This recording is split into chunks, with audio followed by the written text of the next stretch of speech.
Between the ages of birth to 4 years old, I was back and forth between my mother and my father, who were not married.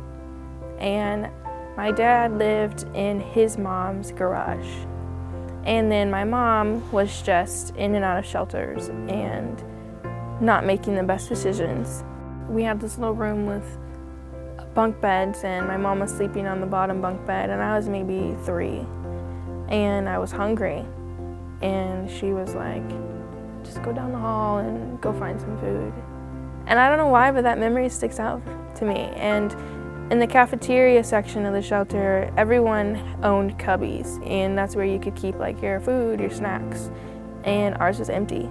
So that's kind of the environment that I grew up in for a while. My grandparents took me in when I was 4 years old, and they are the only Adventist in my family.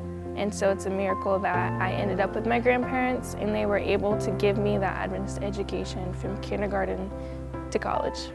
I see my siblings and my family members that are not necessarily Christians or Adventists and where they are in life. And I know that if I wouldn't have been taken in by my grandparents and put into that Adventist system, that I would not have the experiences that I have. There were some times in high school where I doubted God, but I quickly got over that because I would look back to where I was as a little girl and realize that it was only through God that I made it to where I was. I knew I was going to college. I couldn't see myself anywhere but college. I didn't know where, but I knew I was going to college. But my grandparents really wanted me to stay home and go to Missouri State University. I see my friends who grew up in an Adventist atmosphere, and they chose to go to public university. And I just see the way that their lives are changing, and I just didn't want my life to change that way. And I know I would be in control of who I was, who I hung around, but I knew that if I were to fall or go off the path, that going to an Adventist university or college, I would have that option to get back on track.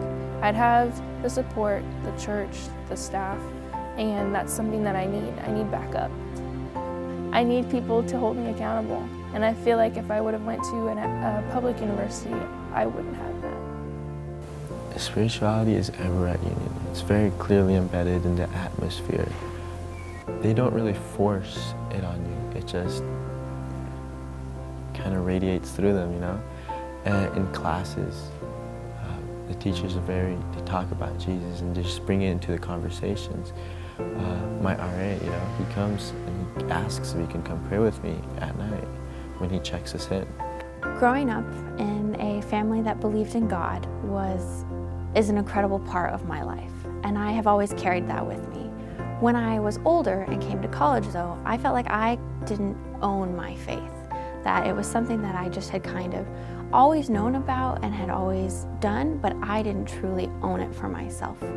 Coming to Union and being in the nursing program, I have connected with so many spiritual leaders and teachers that have connected me with resources or been the resource for me to find those things that make me own my faith. And I have had teachers stop me and say, hey, can I pray with you? Or found classmates before a test and said, let's pray together. And just finding those people and finding those moments where you connect with other people and you connect with Jesus has really helped me grow in my own walk with God.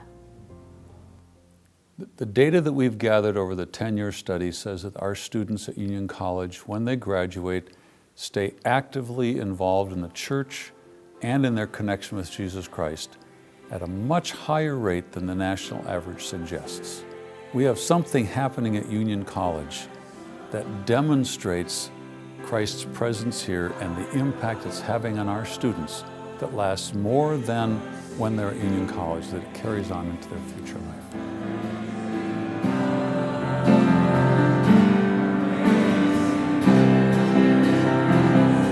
I want to give back also to where I came from. I have a soft spot in my heart for children because those were the hardest years probably of my life emotionally. I want to be a voice of hope and an example for what could happen. His mercy